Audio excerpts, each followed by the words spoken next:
Avanzando con filosofía. Estamos en el segundo módulo ya de filosofía.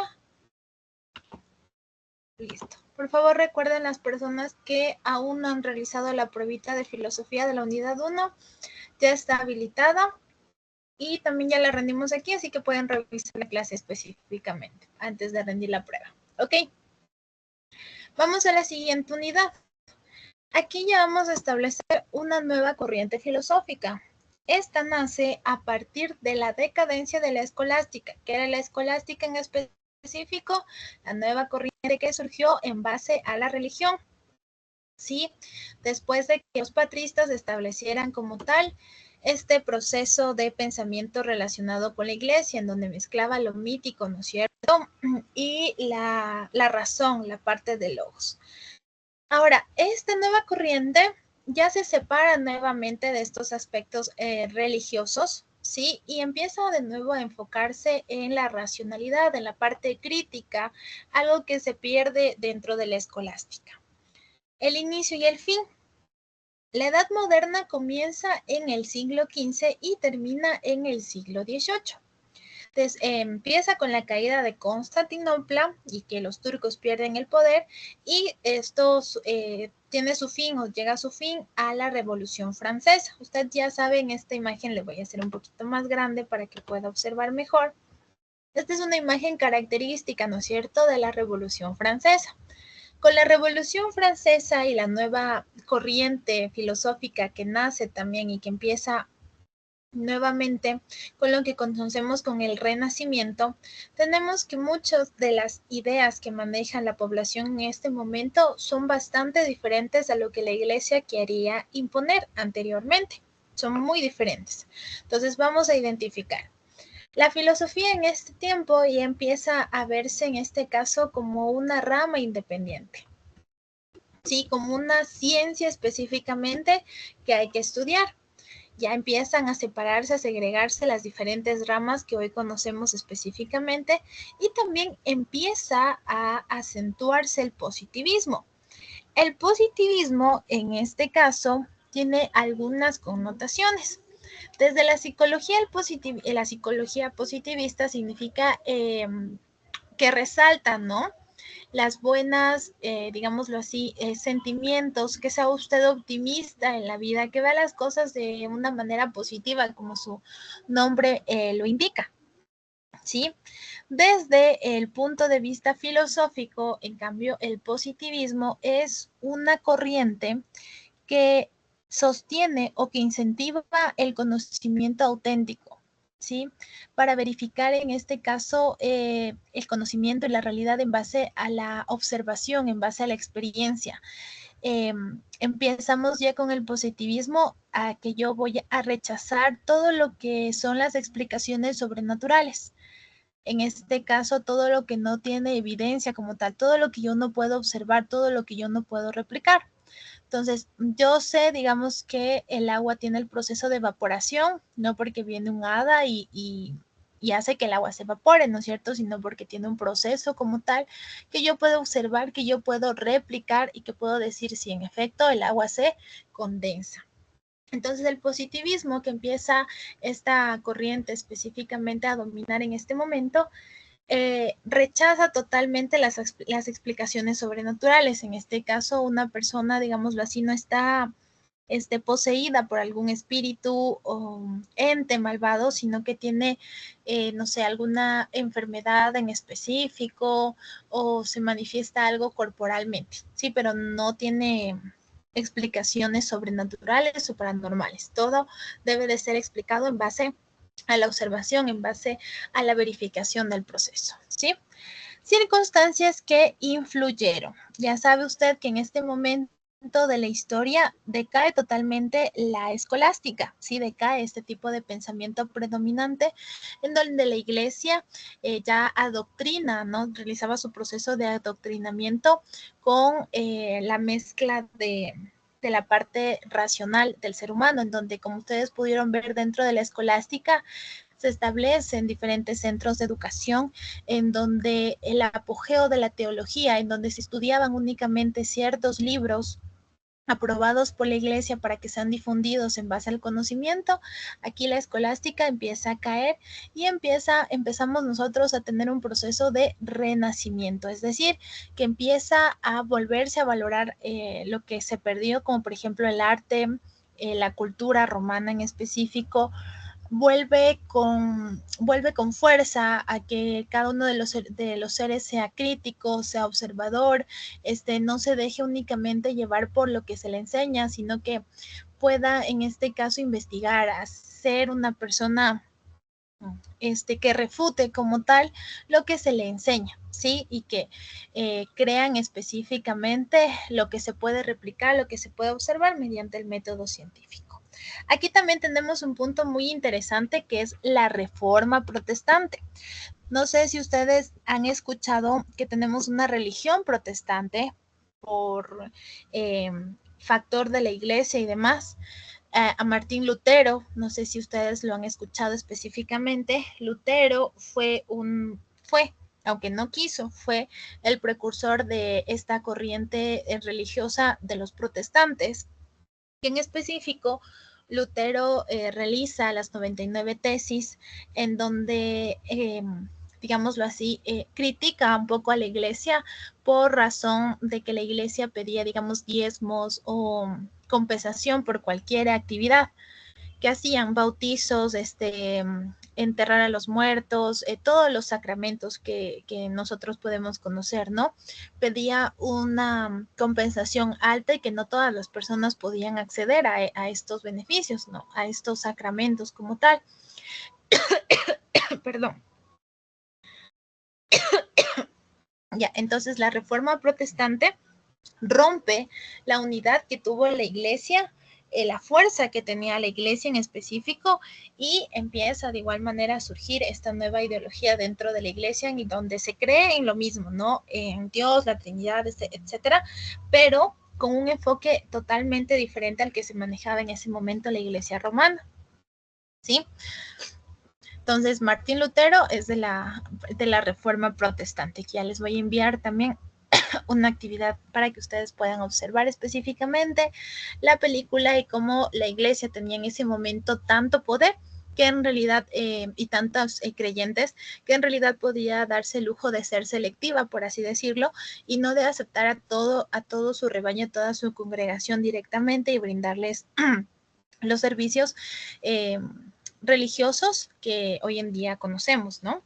Nada que ver. Pues por eso nace la religión protestante también y la corriente protestante en específico, ¿no?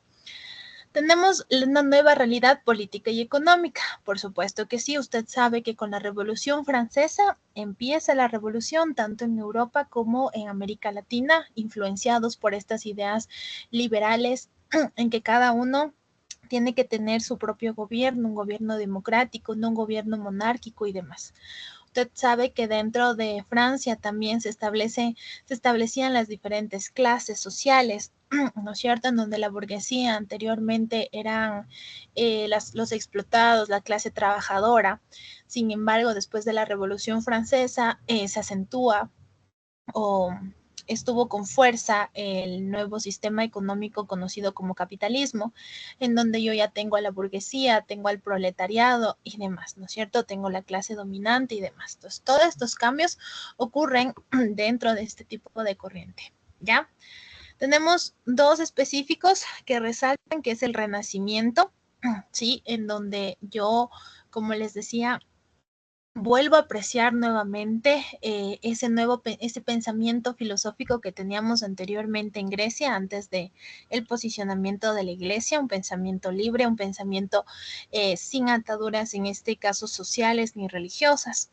En este aspecto tenemos el Renacimiento que se inclina a la corriente naturalista Nicolás Copérnico. Usted ya debió haber escuchado un poquito más de este personaje dentro de otras asignaturas.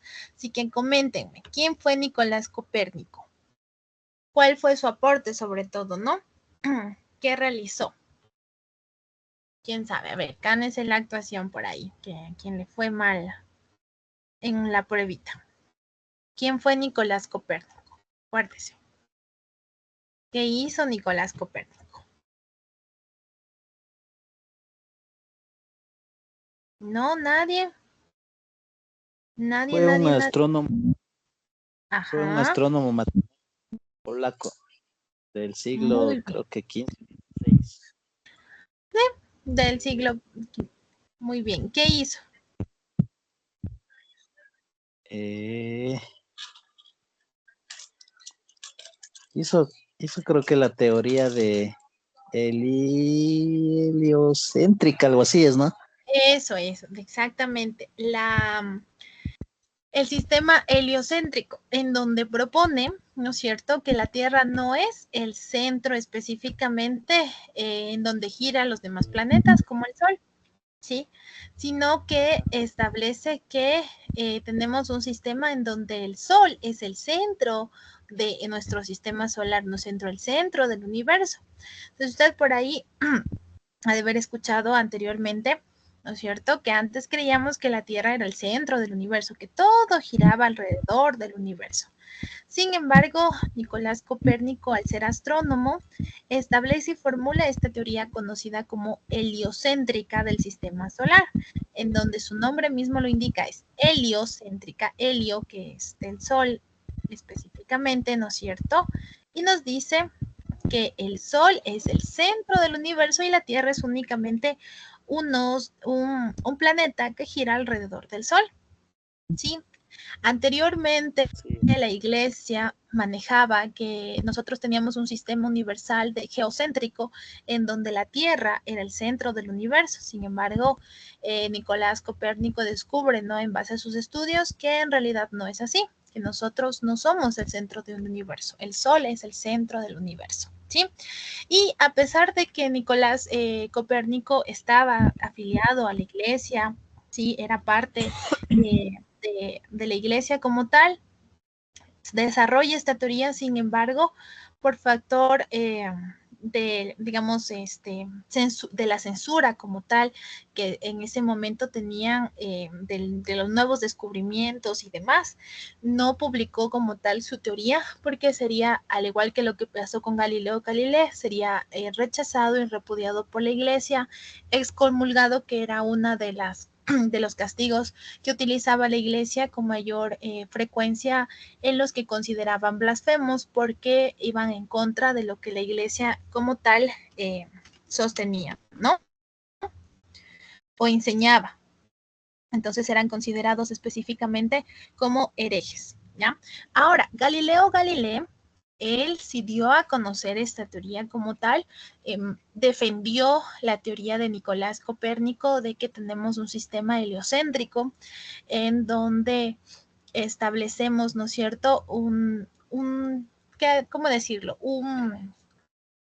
Un terremoto, por así decirlo, en las enseñanzas que establecía anteriormente la iglesia. Por eso usted sabe que Galileo Galilei fue eh, un personaje, en este caso, marginado, perseguido por la iglesia católica, obligado a firmar un documento en donde se retracta totalmente de su postulado. Sin embargo, se establece, bueno, hace algunos años, en este siglo, uno de los papas, digamos, abole lo que le hizo firmar en su momento el papa en turno a Galileo Galilei por difundir esta teoría que en su momento fue considerada como hereje, ¿no?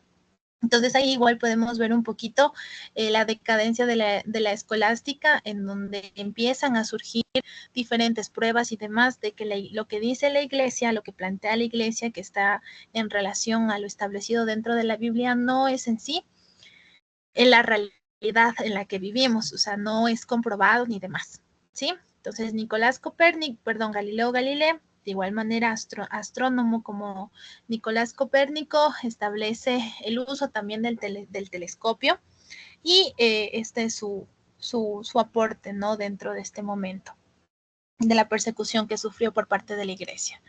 Luego tengo a Francis Bacon, ¿sí? Francis Bacon de igual manera desarrolla diferentes saberes del ser humano, ¿sí? Nos dice que propulga la ciencia para mejorar la vida humana, utilizar la ciencia en beneficio de la vida humana.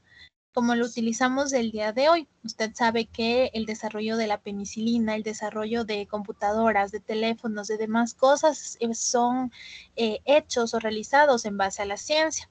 En algún momento la iglesia sataniza a este avance de la ciencia por el aspecto en que empieza la gente, digamos, a darse cuenta de que existen otras explicaciones del mundo, existen otros conocimientos que les pueden ayudar y no únicamente lo que dice como tal la iglesia, ¿sí? Vamos acá, el humanismo. El humanismo no es una escuela como tal de pensamiento, ¿sí?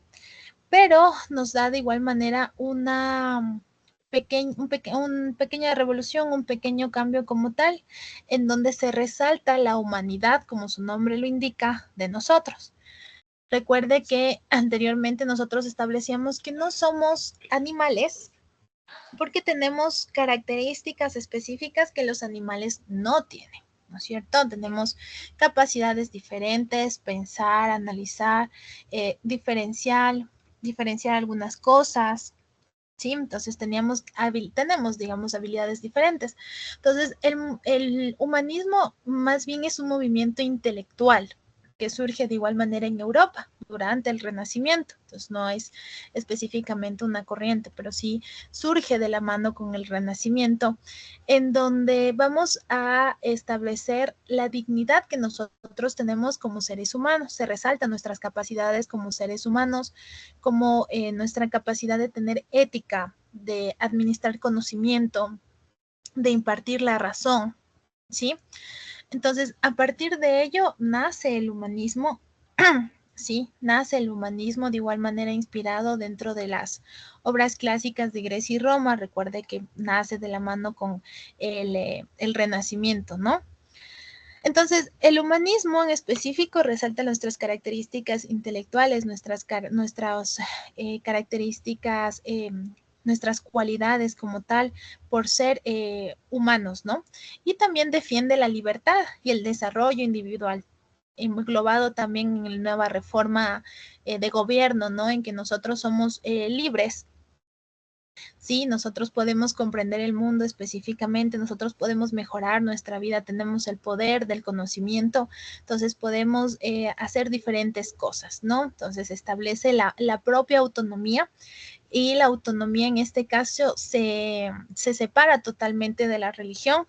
Recuerde que la religión no lo hace a usted una persona autónoma, sino más bien una persona dependiente específicamente de las normativas, de las doctrinas que establece la iglesia, ¿sí? Ya cuando usted se afilia tanto a la iglesia, usted puede perder su juicio crítico, es decir, únicamente cree lo que se le establece desde la religión. Entonces, para el humanismo, esto es totalmente rechazado, rechazan totalmente a la religión, porque para ellos la religión no fomenta una ética, no fomenta su propio desarrollo individual, sino fomenta ni la justicia ni la empatía con otros seres humanos. ¿Por qué? Aún tenemos un poquito nuestros problemas que yo les decía en algún momento en Grecia. No teníamos, bueno, no tenía esa sociedad esta idea de que, por ejemplo, tener relaciones homosexuales, ya sea hombre-mujer, no, perdón, mujer-mujer, hombre-hombre, no se los categorizaba en esa época como malo. Sin embargo, desde la presencia de este pensamiento escolástico de la religión como tal, y en base a lo que dice la Biblia también, sí es catalogado como malo y sigue difundiéndose ese pensamiento en nuestra sociedad. Entonces, ¿qué pasa? Cuando yo estoy dentro de la religión y no tengo autonomía, no tengo mi propio criterio ni mi propio pensamiento, entonces yo tampoco tengo empatía con estos otros seres humanos, que también son seres humanos que tal vez no comparten por ahí la misma orientación o gusto sexual que la mayoría de las personas, sin embargo, siguen siendo seres humanos. ¿Y qué pasa? Nos dice que la iglesia en cierto momento empieza a deshumanizar a la humanidad, le quita su dignidad humana, le quita su libertad, le quita su desarrollo, su capacidad de hacer justicia, la bondad como tal. Nosotros somos seres humanos precisamente porque tenemos esta característica de bondad, ¿sí? Entonces, por eso el humanismo rechaza totalmente o niega totalmente la religión, ¿no? Vamos entonces. Aquí, cambios.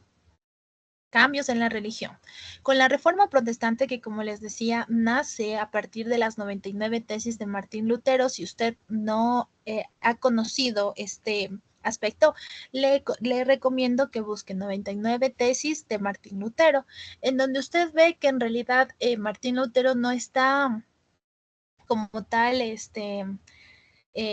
atacando a la iglesia ni demás cosas, sino que él propone, digamos, igualdad dentro de la iglesia, que la iglesia no abuse como tal de su poder. Entonces, dentro de las 95 tesis de Lutero, usted encuentra plasmada la realidad que se vivía en ese momento, ¿sí? Entonces, establece de igual manera algunas cosas de igualdad que establecen Jesucristo, ¿no? Dentro de su diálogo, dentro de, en este caso, lo que nos predicaba, ¿no? Que en realidad no era el odio, sino más bien el amor. Entonces establece todo ello Martín Lutero. Y con el afán no fue de crear o de romper como tal la estructura de la iglesia, sino más bien que la iglesia empiece a ser justa, empiece a, en realidad, a hacer lo que estaba predicando anteriormente, ¿no? Entonces, dentro de estas 99 tesis de Martín Lutero, que son bastante interesantes, les recomiendo que lo puedan leer, establece y clava, ¿no? Estas 99 tesis en la puerta de la iglesia para ser escuchado y atendido por las autoridades de la iglesia. Y en base a ello, como clavó esas 99 tesis, las demás personas pudieron observarlo, vieron, y a partir de ello nace la Reforma Protestante, que no fue lo que Martín Lutero quería, sin embargo nace, ¿no? Y se da la protesta contra la autoridad del Papa. En ese momento el Papa era la mayor autoridad, lo que él establecía es lo que se hacía. Por eso dentro, no sé si a ustedes les recomendé leer un libro en específico. Dentro de ese libro se establece todas las acciones que realizó diferentes papas a lo largo de la historia, en donde tenemos genocidio, incendios de pueblos, las cruzadas y demás, que son ordenadas precisamente por el Papa, ¿no? Los concilios y la Inquisición. En ese momento también teníamos la Inquisición, que si usted por ahí vio alguna película de brujas, también debe de saber de la Inquisición, del librito de Martillo de Brujas, que es específicamente una guía diseñada para identificar, ¿no? Los signos de que una persona sea bruja, en este caso mayormente las mujeres, ¿no? Y también, usted si vio algunas de esas películas, sabe que la Inquisición se daba específicamente más que por extinguir el mal, las supuestas brujas, por intereses económicos y políticos en cierto momento, ¿ya? Nos dice también, se actuó poderosamente la justificación por la fe, la gracia de Dios y no por las acciones buenas, ¿ya? Vamos, Melida, ¿algo que decir, Melida? Ay, perdón, chicos. ¿No? Ya, ok. Sí, aquí estoy, dígame. Ya. Que le escucho con el micrófono, por eso decía, tal vez quiere participar Melida. Oh, perdón, está abierto. No se preocupe, Melida, ¿ya?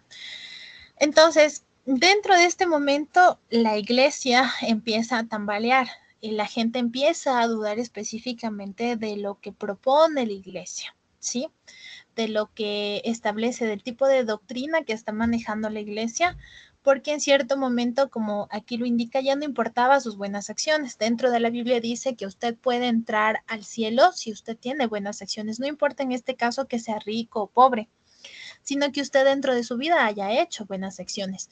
Sin embargo, aquí como que se distorsiona un poco por el inmenso poder que tenía la iglesia, y ya no son por las buenas acciones, sino más bien por lo que usted podía ofrecer para poder llegar al cielo.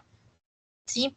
Entonces cambia totalmente el paradigma de la iglesia, y es por eso que escribe Martín Lutero sus 99 tesis para reformar o para volver a guiar a su camino correcto a la iglesia. Sin embargo, ello provoca que la iglesia pierda aún más poder, que caiga, digámoslo así, empieza a caer el poder de la iglesia y podamos ya tener un poquito más de libertad de conocimiento y de pensamiento. ¿Ya? Aquí tenemos a dos de los filósofos importantes de ese momento, que es Nicolás Maquiavelo y Tomás Moro. Este término de Maquiavelo, usted lo debió haber escuchado por algún lado, alguna película, algo en que le dice, eres maquiavélico. Y precisamente se lo toma por este filósofo. Entonces, este filósofo, que usted ya se puede imaginar más o menos el tipo de filosofía que estableció o que predicó como tal, él establece mi propio bienestar sobre los demás, ¿sí? Mi propia autonomía sobre los demás, ¿sí? Entonces, por ahí Nicolás Maquiavelo dijo, no hay mejor placer que burlarse, que estafar al estafador. Entonces, por ahí tenemos ya una ideita específicamente de lo que Nicolás Maquiavelo propone y de por qué utilizamos este término de maquiavélico para referirnos a alguna persona o como adjetivo en específico, ¿no? Su principal obra y la que se sigue estudiando hasta la autoridad es El Príncipe. En El Príncipe, Nicolás Maquiavelo propone una nueva forma de gobierno, en donde establece que es mejor ser temido que amado. ¿Por qué? Porque de esa manera usted puede gobernar como príncipe, por eso es el príncipe, usted puede gobernar a sus súbditos de una manera mucho más controlada, ¿sí? El amor es voluble, el miedo perdura, se queda. Usted puede amar a una persona y al otro día no, pero si algo le da miedo, el miedo perdura, ¿sí? Entonces, esto establece precisamente Nicolás Maquiavelo y vamos a ver de igual más adelante que hay algunos filósofos que dentro de la historia no establecen algunas cosas y nosotros hemos utilizado ese precepto para seguir refiriéndonos a diferentes cosas como Descartes, también vamos descartando algunas cosas, entonces usted va a ir identificando ello, ¿no? Nos dice también que Maquiavelo establece, ¿no es cierto?, las experiencias, bueno, utiliza, ¿no?, su experiencia como funcionario en distintas formas de gobierno y presenta a los diferentes gobernantes estrategias para poder conservar sus reinos, ¿sí? Porque de alguna forma él pudo observar, ¿no?, que en cualquier momento sus súbditos se pueden levantar y pueden específicamente destronar o distribuir el poder de una forma diferente, lo cual no conviene a los gobernantes. Aquí tenemos específicamente lo que yo les decía. ¿Cómo han de actuar para ganarse el amor o el temor de los gobernados? Todo considerado más allá de lo moral. Nicolás Maquiavelo no establece o pone límite a sus acciones en relación a la moral. Hace lo que tiene que hacer para poder controlar al pueblo. ¿Sí? Entonces, dentro de la obra El Príncipe se establece algunas de estas estrategias. Se puede observar como tal la lógica, el tipo de pensamiento que tiene a favor de sus propios intereses y dejando aparte, digamos, el bienestar general. ¿Sí? Por eso tenemos la utilización de Maquiavelo. Por otro lado, tenemos una contraparte, por así decirlo, que es Tomás Moro. Anotará que esto está en la prueba, Maquiavelo y Tomás Moro. Tomás Moro, por otro lado, es conocido como el autor de la utopía. ¿Sí? La utopía. En este caso, la utopía, como su nombre lo indica, refleja más bien una sociedad o una comunidad que ha llegado a vivir sin desigualdad social, con todo lo que necesita, sin problemas raciales, de discriminación, de ningún lado, ¿sí? Entonces, dentro de su librito La Utopía, Tomás Moro establece o describe una sociedad perfecta en donde todos tenemos igualdad, todos tenemos las mismas oportunidades, los mismos recursos, o sea, descarta o da solución totalmente a los problemas sociales que hoy en día enfrentamos, como la pobreza, ¿no es cierto?, la discriminación, la desigualdad de oportunidades, etcétera. Si una persona en este caso es blanca, nace en Cumbayá, con familia estable, con bienes de por medio, etcétera. Entonces tiene diferentes oportunidades a otra persona que no se me voy a las realidades sociales, en que nacen esmeraldas, que tiene diferente color de piel, que no cuenta con una escuela cerca, que no tiene una familia con recursos. Sí, entonces todos esos son los problemas que hoy enfrentamos en nuestra sociedad.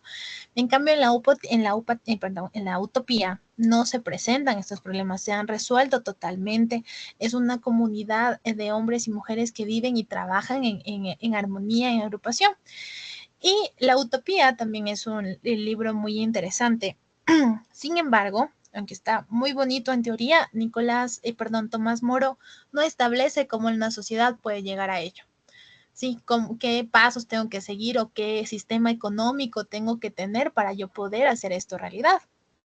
¿De acuerdo? Entonces, es específicamente estas dos obras y son polos opuestos, por así decirlo. ¿Ya? Hasta ahí, chicos, dudas, inquietudes que tengan en relación a lo observado hasta el momento.